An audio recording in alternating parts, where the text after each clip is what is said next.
Because today we are going to be talking about Halloween, just the way it's celebrated, and then also look on the other side that's seldom ever talked about, you know? That side of Halloween. But let's just have some fun.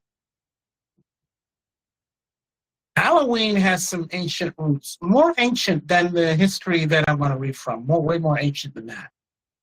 Because, of course, a lot of what Halloween is has been lost. Because, and you know when something is lost, you know when history is lost, when it's written by someone other than the originators.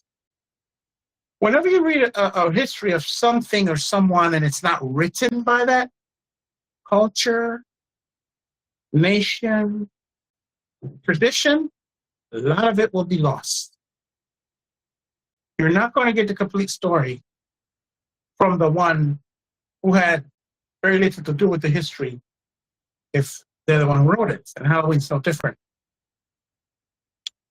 Halloween comes from the tradition of Samhain. Samhain is spelled Samhain. It looks like Samhain, but it's pronounced Samhain. And it is an ancient Celtic festival marking the end of the harvest season and the start of winter. That is the true beginning of it. And that was around October 31st. As we say, now we know that the Celtics and those peoples did not celebrate a Gregorian calendar. So we already know, this is what I said at the very beginning, because I'm reading this, right? I said at the very beginning, if it's being written by someone else other than the original people, then a lot of the story will be lost. So one of it is the date. We know that those peoples, the Celtics, and that part of the world where the Druids are from, they didn't do it 31, 29, 30-day schedule. They did the 28-day schedule because they were more aligned with nature. So Halloween's true date is not October 31st. That's the first clue of how a little bit of it has been lost. But the spirit of it has not been lost. The spirit of it, which is where the life of it is. Right? You see, the Celtics believed this night blurred the boundaries between the world of the living and the dead, allowing spirits to roam. So you see, that part of it stayed because we still believe that because it's true. Right? And people lit bonfires and wore animal skin disguises to ward off or confuse wandering spirits. Refuse wandering spirits. That's not the reason why we wear Halloween costumes today, but that's the original reason, and that's where it comes from. Right? That's where it comes from. I will go through, you'll see how it came into, with as much knowledge as we have, right? How it came to be what it is today. And then we're going to delve into the spiritual side, which is going to be, in my opinion, a little bit more closer to the real holiday, even though that side is also written by people who are not Celtic or Druids. See, the Druids were wiped out by invaders. Completely wiped out. So now the Druids live inside of our ancestry. Because I've met many people with Druid ancestors. It just so happened that I meet a lot of them. It's like I attract them for some reason. Right? My mentor, my opponent, came from the Druid superstition. She knew about it, but not from history, but from spiritual intel and traveling different dimensions of existence. So she knew of where she came from. Energy flow has Druid energy, or Auralia. Right? She has it. So like I said, I attract them. Right? And so in about the 7th or 9th century, the Christian influence came in because, of course, they tried to take everything and Christianize it and make it their own, because that's what they did with all the major holidays that we have today: Christmas, Halloween. Most of them, they're not, that have nothing to do with Christianity, but they were Christianized because you couldn't take that away from people. So in the 7th and 9th centuries, the Catholic Church created All Saints' Day, which is November 1st, right after Halloween, to honor saints and martyrs, possibly to Christianize pagan festivals like Samhain. It's not possible. It's exactly what they tried. And the night before became All Hallows Eve. The night before All Saints' Day became All Hallows Eve, which was then shortened to Halloween. So Halloween comes from All Hallows Eve. All Hallows Eve. How many? Let me ask you guys, how many of you like and celebrate Halloween? Everybody here, or there's some people that don't?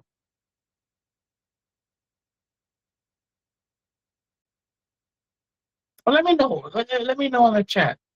Bridget, you don't? Okay.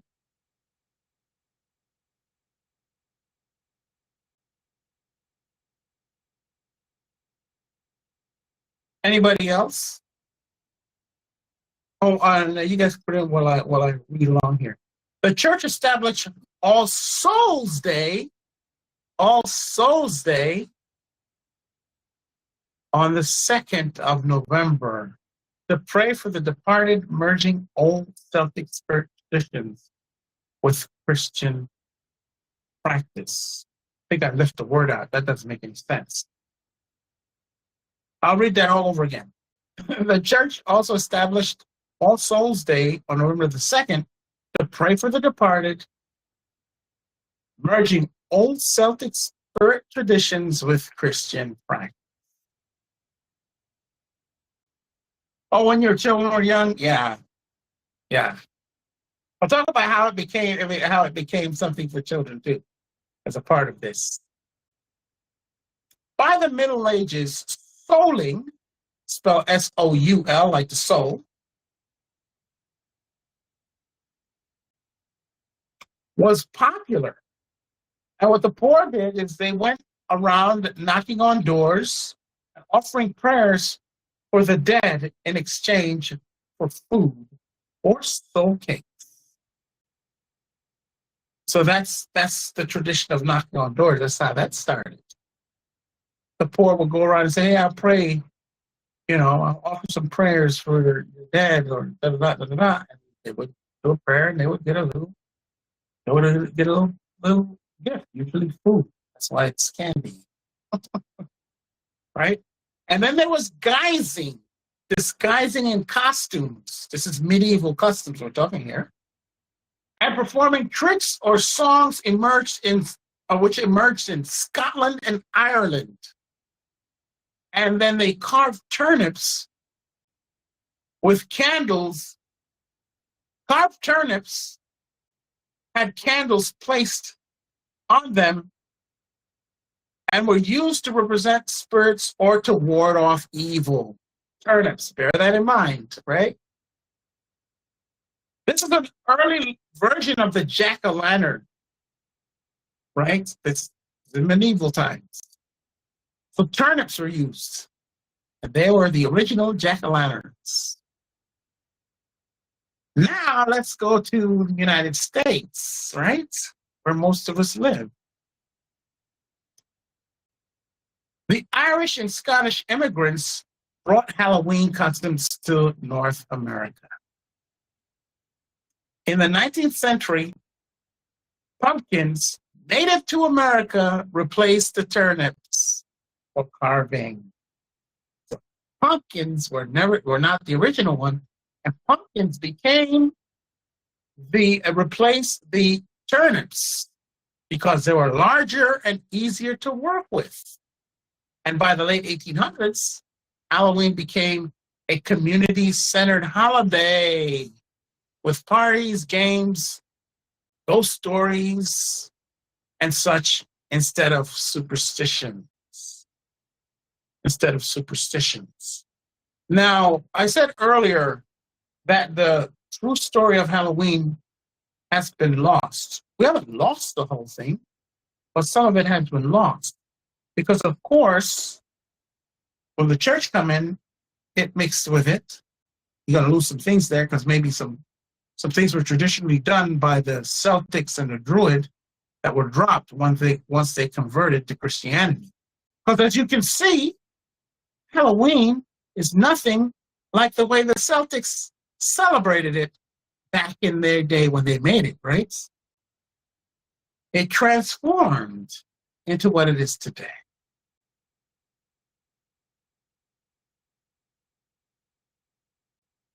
So now we're here with modern Halloween, right? Trick-or-treating evolved from souling and guising, right? Knocking on people's doors, telling them you'll pray for their dead for, some food. Or guising, which is performing tricks and songs, which emerged from Scotland and Ireland, the original home of the Celtics and the Druids.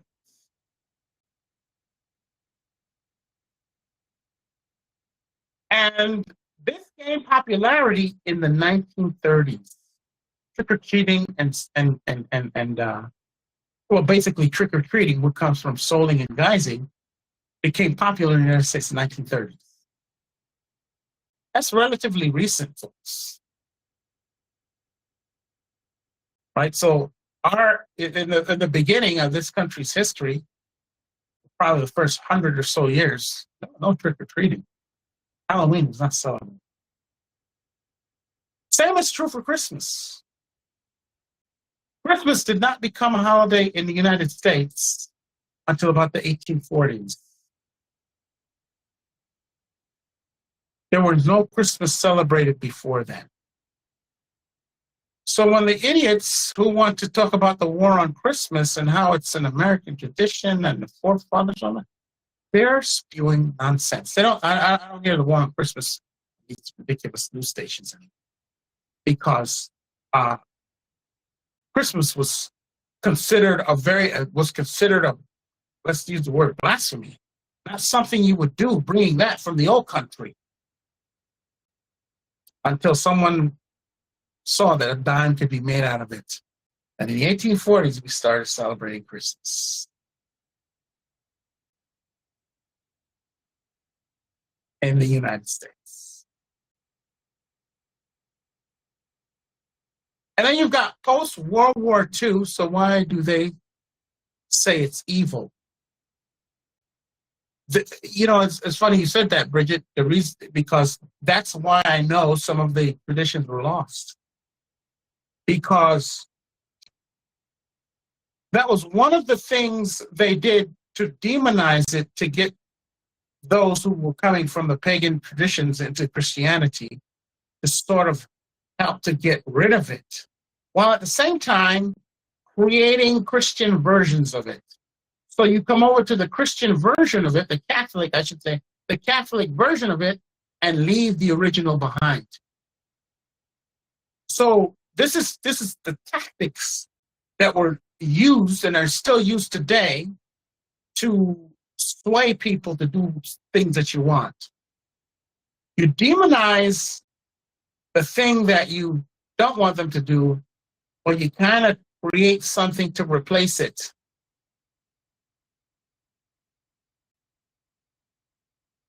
right? You create something to replace it.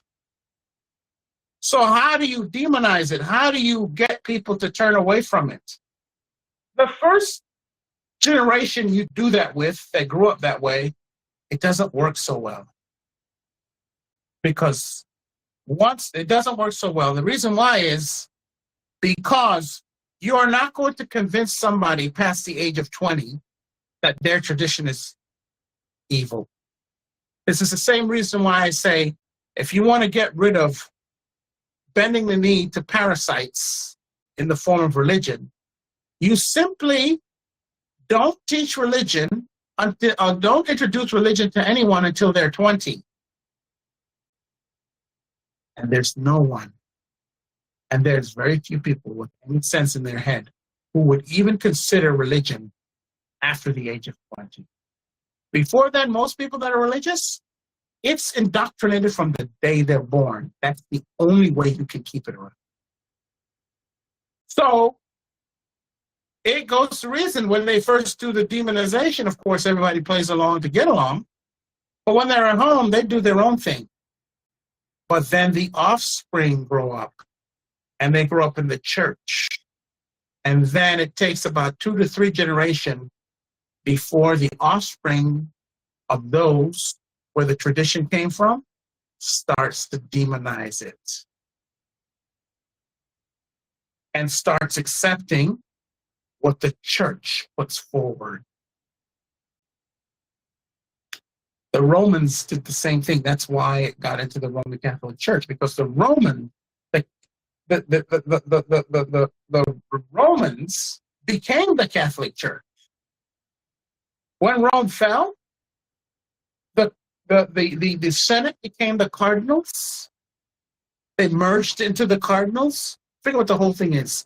The Senate of Rome merged into the cardinals, and then there's another part of Rome's political and social economic hierarchy that merged into the bishops. That's where the terms come from. They're just Romans. And then, of course, the Emperor of Rome, that title was merged into, can you guys guess? Who the Emperor of Rome became who till this day? Someone give me a guess. It's real easy.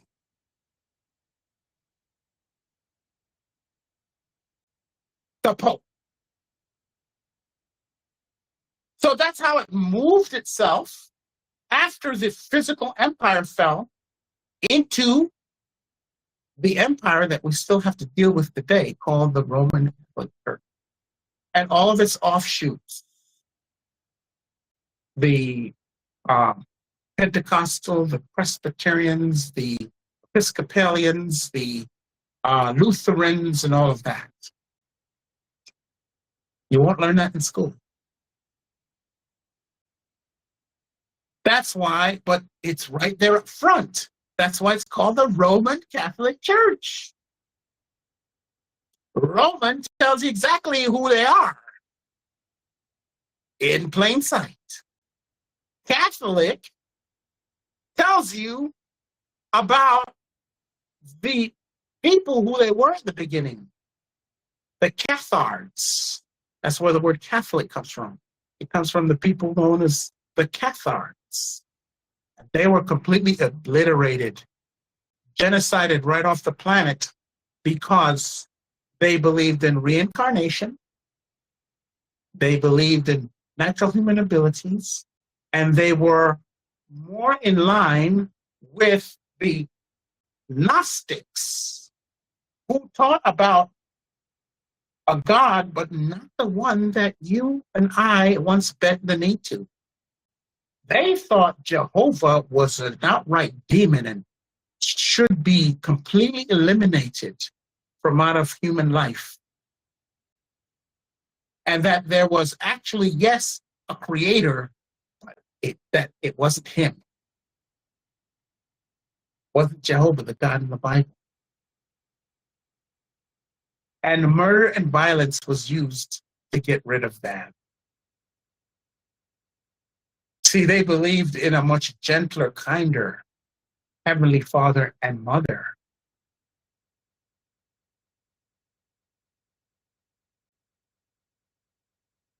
And then the word church means, that's why they say Mother Church. And there's a whole history behind that as to why that word is used. I can't remember the full story and background on it, so I won't talk about it. You know what? Let me get ChatGPT. Give me a second to jog my memory.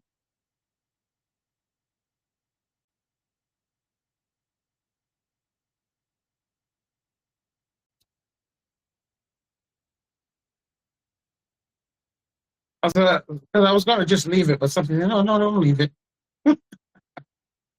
One of my people said,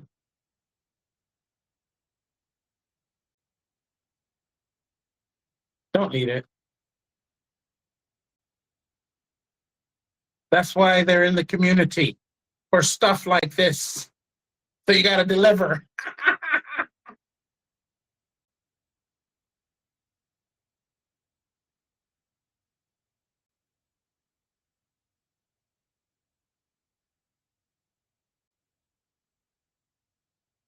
I just needed my memory jogged. That's all.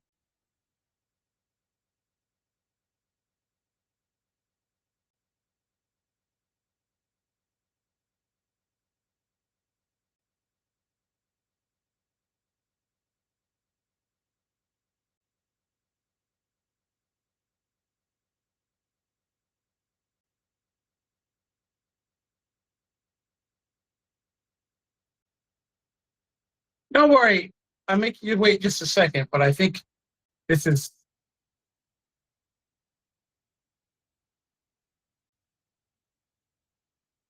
Okay. So we talked about the Roman. That's easy. That tells you who they are. We talked about Catholics, Catholic. I told you who they were. And now church. You know, I always talk about the etymology of words, how that tells you the spirit of the word, which if you know the spirit of the word, you know all you need to know, because the meaning and knowing the word are not good enough. You must know the spirit. The word church comes from the word Circe, who was a Roman goddess. Circe was the sorceress archetype. The sorceress archetype. And she was known as the goddess who fed and took energy from others.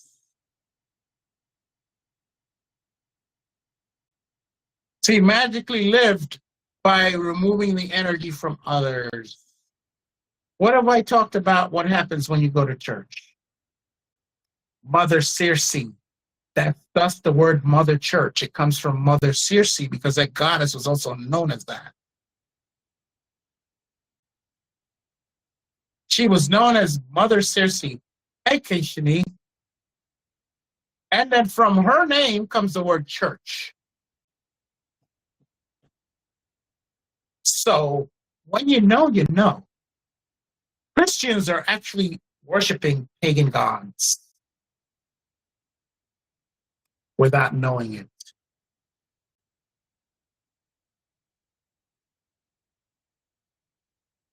Now, if you look this up in just regular stuff, it's going to give you all kinds of nonsense. It's not true. Because I'm getting it right now as I'm reading. I'm like, no, that doesn't mean that. I just need a memory jog, right?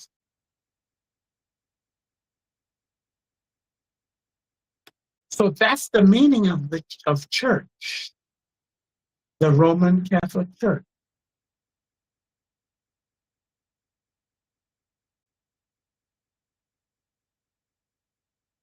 Right? So that's how it merged itself and became what once a very, very, very, very powerful influence on the minds of human beings, and doing all kinds of cruel and evil things to humanity. We don't have to go through that because we're already aware of that. We don't want to be repeating stuff others have repeated, right? And so that's where the word church comes from. You can study up on Circe. Do not go to the Google to do that. Go somewhere where you're going to get real knowledge. Because if you go to the Google, it's going to give you a whole bunch of BS to condition your mind. Mother Church comes from Mother Circe. Circe is the word or the word from which the word church comes from. And she was a Roman goddess from which, and her agenda, you had to feed her. It's like you have to feed the church, but that's not something that's discussed. Remember in our course, in our master class, the art of spiritual self-defense, we talked about these different places and what they do. And then remember when I talked about the church, I talked about how it siphons your energy, and I even gave the shapes and the way churches are built that facilitates that. Well, they're just doing what Mother Circe used to do, right? Just doing what Mother Circe used to do. So that's why you have to take a big nap when you go to church after church. All right. Any questions about it so far? Halloween, yada, yada. Circe is spelled C-I-R-S-E.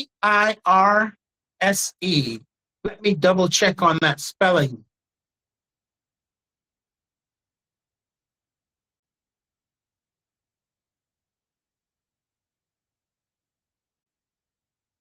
There are different spellings for it.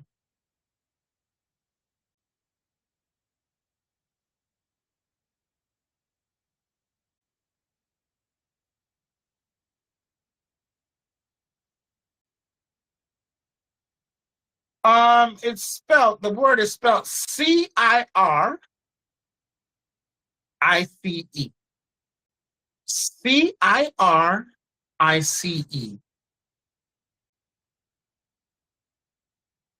And it's actually pronounced Kirinke.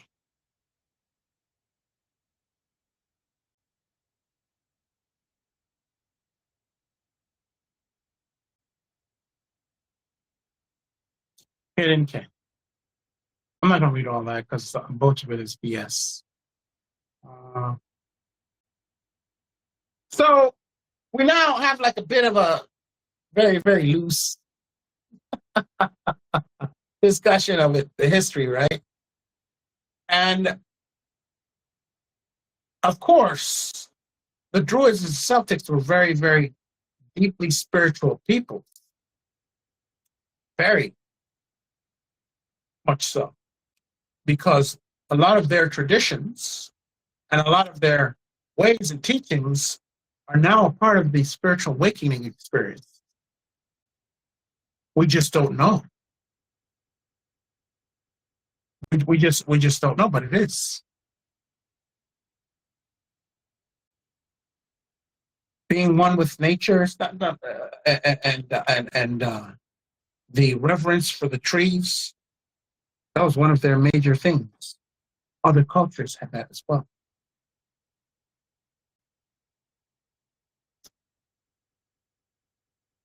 Now, the spiritual meaning behind Halloween, right? Of course, it's just an idea. It's not everything. So this is to give you a sort of like, get you out of the cookie cutter box meaning for Halloween, right? So when you think of Halloween, yes, I'm all for celebrating. I'm all for the stuff that happens because the actual tradition and the actual, it's a good thing. See, human beings need culture and tradition. We need to celebrate things. And so Halloween started off as a celebration of the harvesting before winter and the onset of oncoming winter, right? And honoring the ancestors.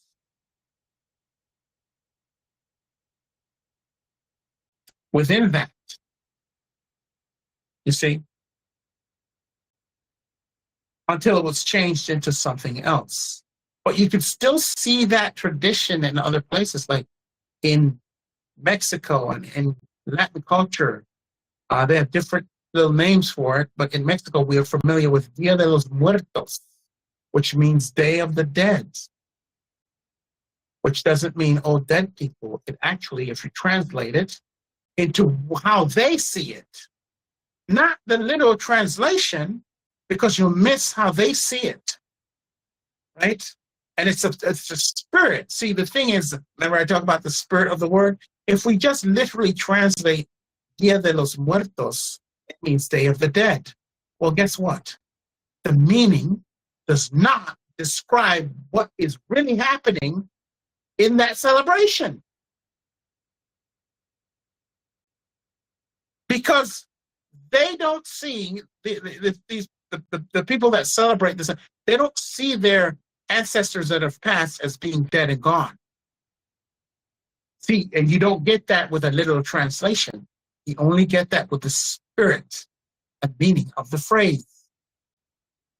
The Dia de los Muertos, you celebrate your ancestors.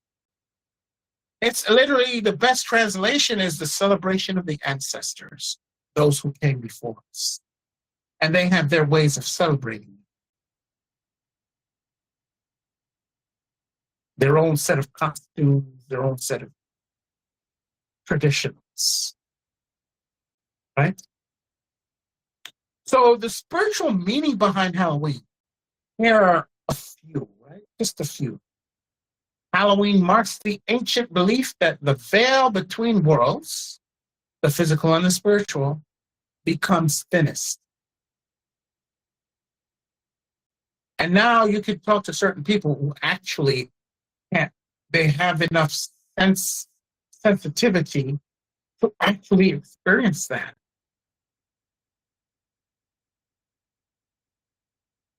The thinning of the veils. By the way, the veils are always thin in certain places on this planet.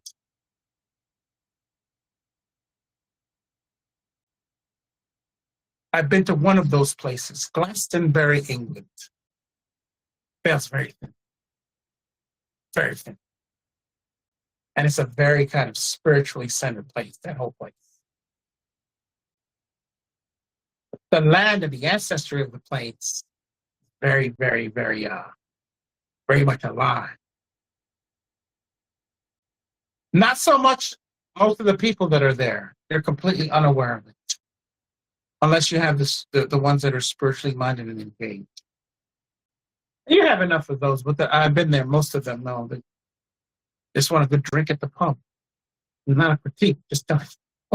You can have all the ancestors in the veil. If you're not there, if you're not with it, you can be right on top of it and be in a totally different world at the same time. Just as an aside, right? And so the veil is thin. Energetically, this is a time when intuition heightens. So, guys, tune into that. I might do a little follow up on the next live we do here to see if you guys actually experience that, because I'd like to know. Just out of curiosity, I'd really like to know.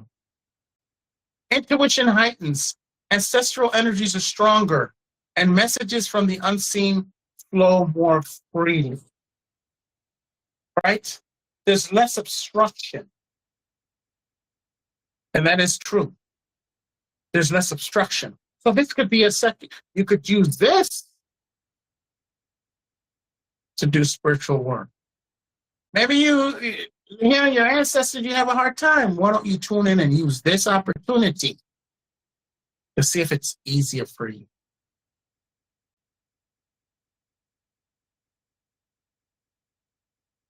Many use this window for ancestral veneration, spirit communication, or quiet reflection on life, death, and rebirth. I don't know anybody who does that, life, death. But it says they do it. I don't know anybody that does that. But I'm sure there's some that do. Those who are spiritually minded that do that. When I was on the other side of spirituality, Oh yeah, they celebrate this too, but not in ways that they would talk about in public. On the other side of spirituality, when the veil was thin, they were able to do whatever dirt they wanted to do much easier, much easily. The day after was known as a null day, a day out of time, where supposedly they could do whatever they want and get away with it because there were no repercussions or punishment for doing whatever the evilest thing you saved up to do for that day. Right? So, Bridget, I think you asked why it's known as evil. It's not. None of this stuff is evil. None of it is bad. None of it is good. And none of it is anything. It's about what the person makes of it during that time. Evil doesn't come from somewhere out there. It comes through us. The greatness and goodness and kindness and empathy doesn't come from anywhere out there. It comes directly from us. Oh, fantastic. I'm so glad you mentioned that because I did not think of it. That Disney movie, Coco, is a great movie. It actually is astonishingly very, very informative and accurate in many, many ways.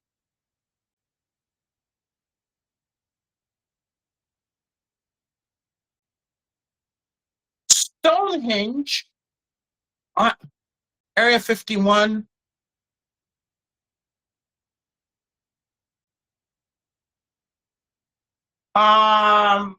they're telling me Area 51 doesn't have a thin veil per se, but it has a lot of portals in that area.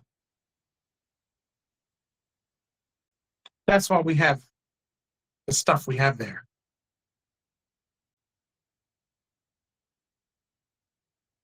Right, that's why we have the stuff we have there. Stonehenge, yes.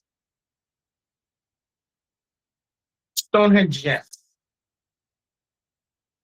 And that's why they have it corded off and they don't let just anybody come there. But you notice that this year, they let people who are Wicca go there. There's a reason why they did that. It's not a good one. It was quite upsetting. I don't get upset at a lot of things, but quite upsetting to watch people there completely unconscious, just taking their photos, just looking at stuff, and no reverence for the place or the ancestry of the place. No kind of reverence, no kind of act to connect or anything of that nature.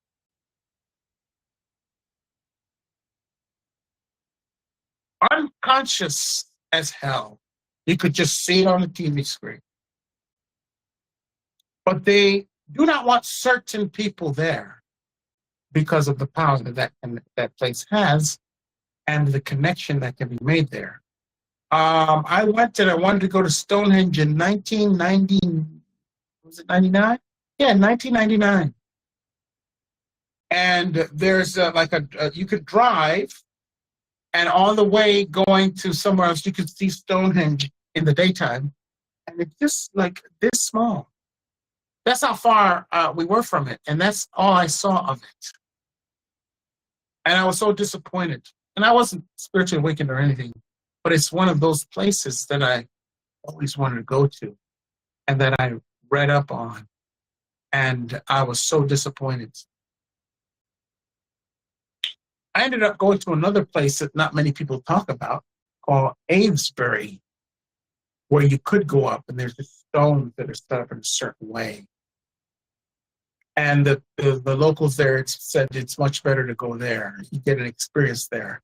You cannot get an experience with Stonehenge being like this size, and it's how far you are from it.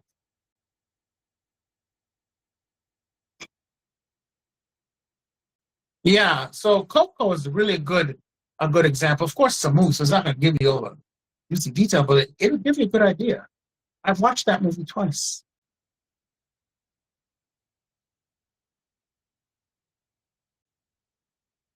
Another thing is it's Halloween is an opportunity to embrace death as transformation. It's not death, it's passing. It's a passing from here to another place, to another place, to another place. That's what we do. We go from here to another place, or depending on the plan that we made, we go from there and then we look at the plan and we look if we fulfilled it, then we come back to do more and whatever it is that we're supposed to do. It's just a passing. We don't die. We are energy.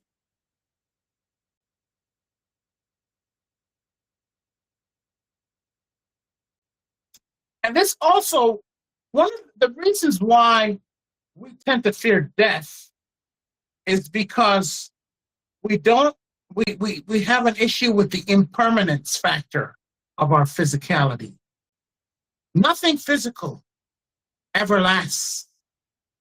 I repeat, nothing physical in all of existence will ever last. It will go and be replaced by something else, but nothing physical can be eternal. Only the spirit. Only the spirit.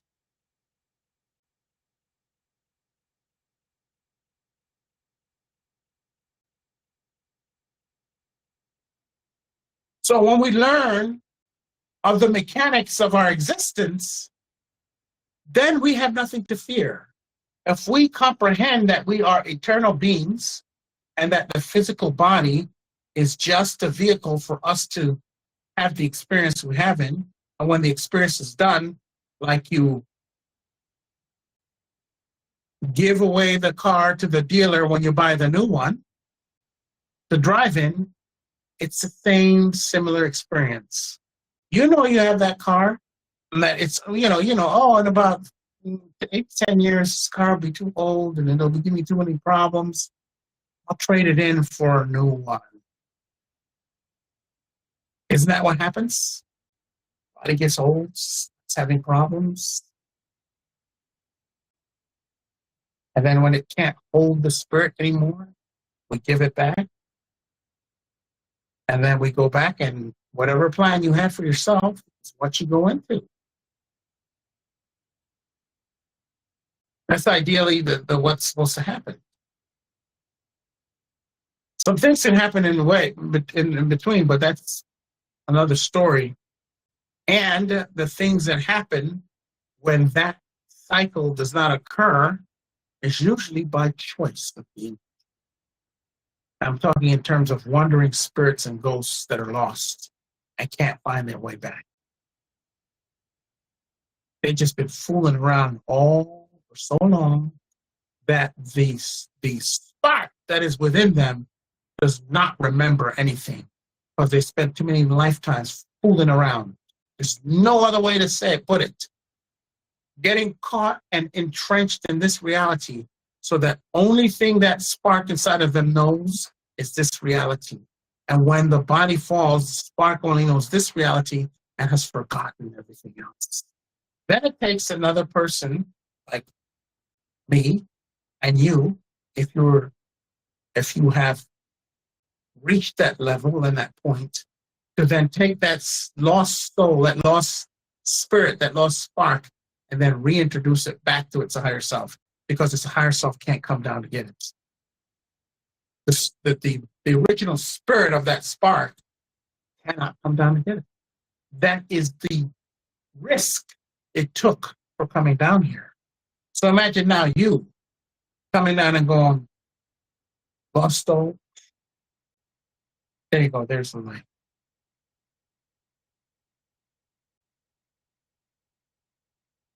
Every living person with a soul and a spirit has the ability to do that. And the only reason why we don't is because we're afraid, oh, that's a ghost, we're scared, and all this other stuff. But if you understand the mechanics of life, you wouldn't fear any of that. You would know who you are, you'd know your power, you'd know your abilities, and you'll just do it. Yeah, they need help, and you can just send them back to home with an intention. That's it. But usually it involves you coming into some kind of interaction with that spirit. And you can't be in fear because it's a ghost. You cannot. You go, hey, what you doing? What's going on? What you doing down here? You know, you don't have a body. You shouldn't even be down here. Don't you feel lost? Want some help? I can help you get to where you need to be. That's how I talk to them. Like, well, you don't have to be down here because you and I know that there's nothing down here for you, but you don't know anything else. Why don't you let me help you? I've never had any spirit or wandering ghost refuse that. Aralia ran into one, and she said, I can help you get back. And he said, no, and came back 2 days later. I said, okay, I'm ready to go back. And she just sent him back. Because human spirits, when they pass, are harmless. Harmless. Some are not, but most of them are very harmless. They don't bother anybody. They're just wrong. And the ones that are very, very cantankerous and the ones that are very, you'll know them. They'll have a certain energy. And with them, I go, you don't belong here. You're gone. You're going up now. I'm not sending you to anywhere where you're going to be in some kind of pain, but you're lost and you're causing harm down here. So because of that, you got to go. Whether they like it or not, they're gone. Very rarely do I have to do that. Because I can tell right away whether it's harmless. If it's harmless, I'll go, okay, not harming anybody. I know a better place than where you are right now. Yeah. And then I give them, this is the next level of it. I send them a portal, and they're aware of it, and they can go into it whenever they want.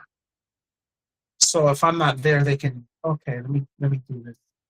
And I send it with nice, loving energy so that when they run into something and they get into a situation where they wish they were where they should be, that portal appears and then they can go.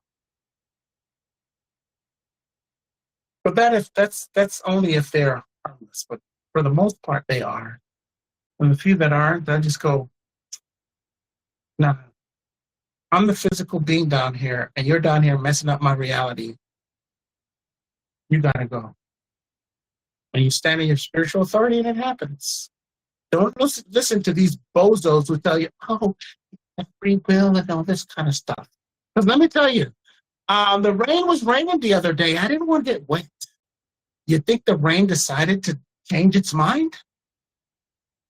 You think the sun asks your permission when it wants to shine?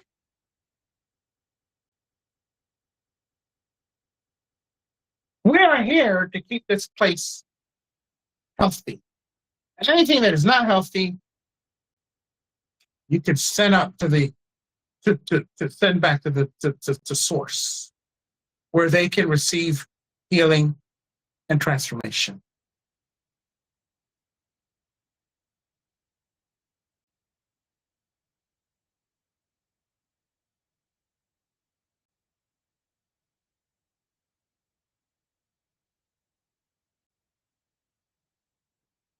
So, the light, there's always some kind of light or fire involved with Halloween, right?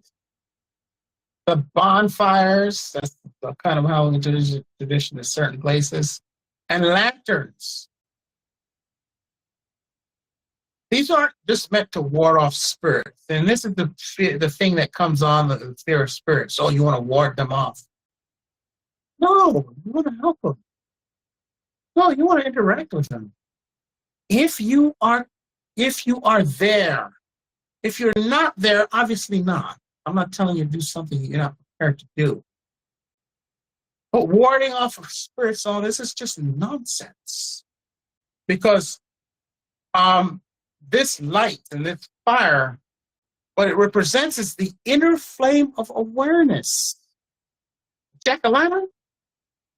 The inner flame of awareness that guides us through darkness.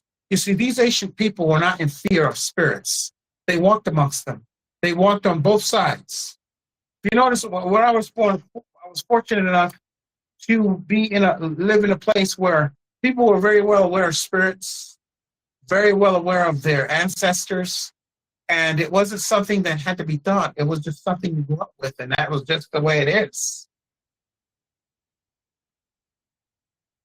Even though I was grew up in the church from Costa Rica, you know, it was nothing to hear one of my relatives talk about having a dream of their great or grandmother or some relative that had passed, and that relative told them something.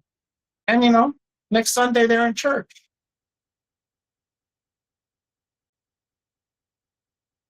Right? So it was nothing. Being afraid and fearing of spirits, yes, you had that. Some people. But for the most part, most people did fear spirits. Not at all. Not at all.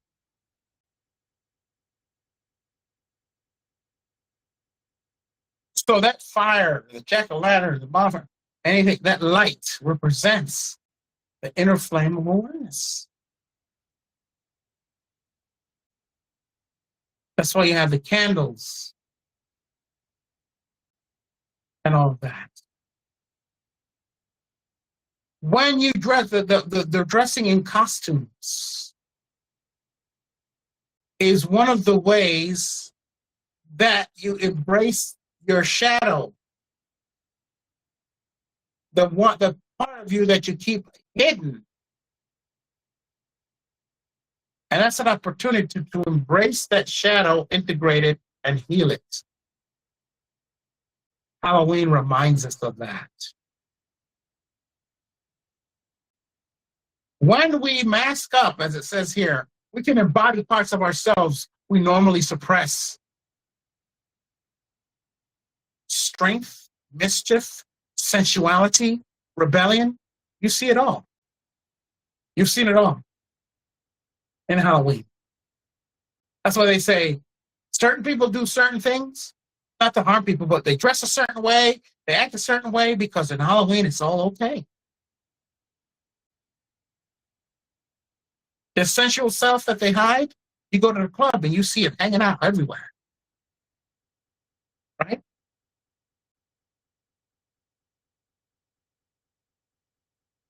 Right? That's embracing a side that they put in the back. It should be a side that is addressed, not judged or condemned, but should be addressed because there's a reason why you have it. There's a reason why that shadow exists. Most shadows exist because of injury and trauma. Most, not all, both. And so, how do you heal that? You face it. And it's not always pretty. But Halloween is the day of the shadow self. I call it the day of the shadow self.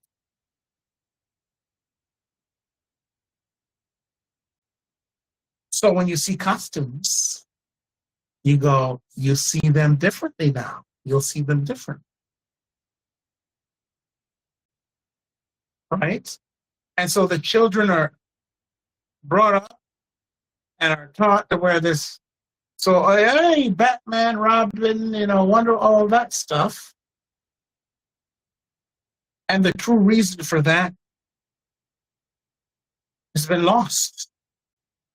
But it's coming back. You know why? Because we're talking about it. That's why. Right?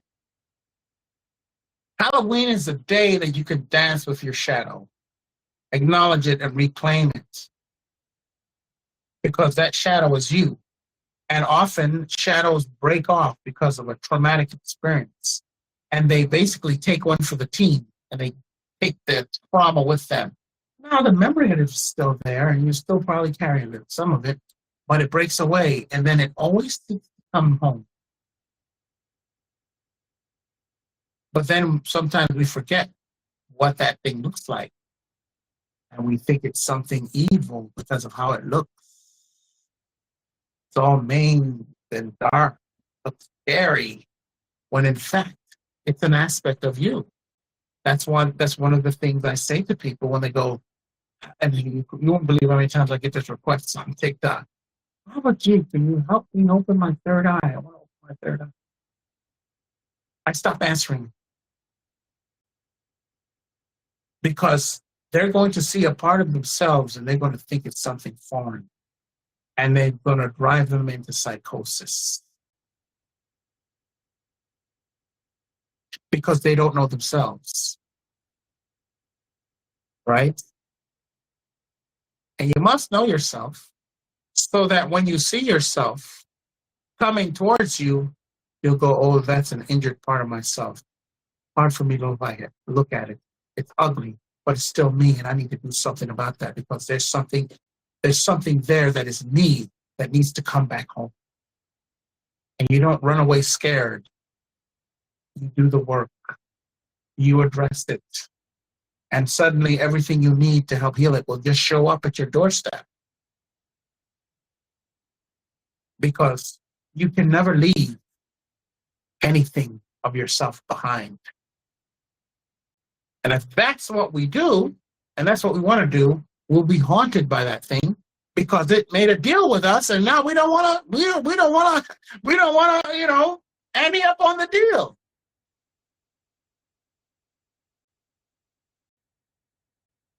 So this is a time of the year where there's this aspect of the turning of the wheel, which frankly is not something that I am really deeply involved myself in, but I'm aware of it. Halloween sits opposite Beltane Day, which is also May Day on the wheel of the year. So Halloween will be here, Beltane will be down here, right? And that's the midpoint between the autumn equinox and the winter equinox. The autumn equinox and the winter equinox. And this is the time to harvest completion, spiritual introspection, and surrender to the dark half of the year. The dark meaning the one with no light, meaning the cycle that is required for us to have rhythm, dark and light. One without the other means no existence. One cannot exist without the other.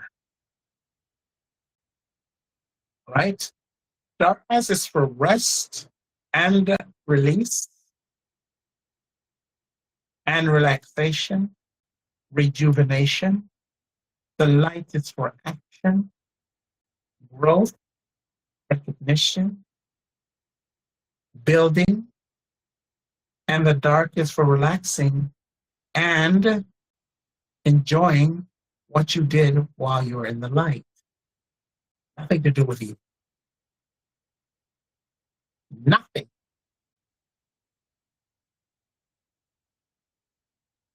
Nothing.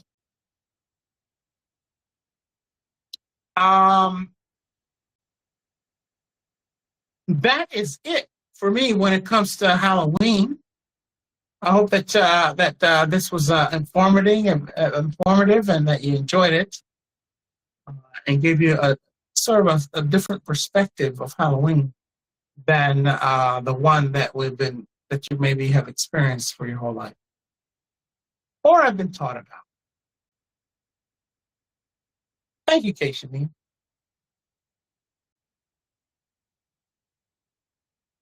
We're learning, yeah.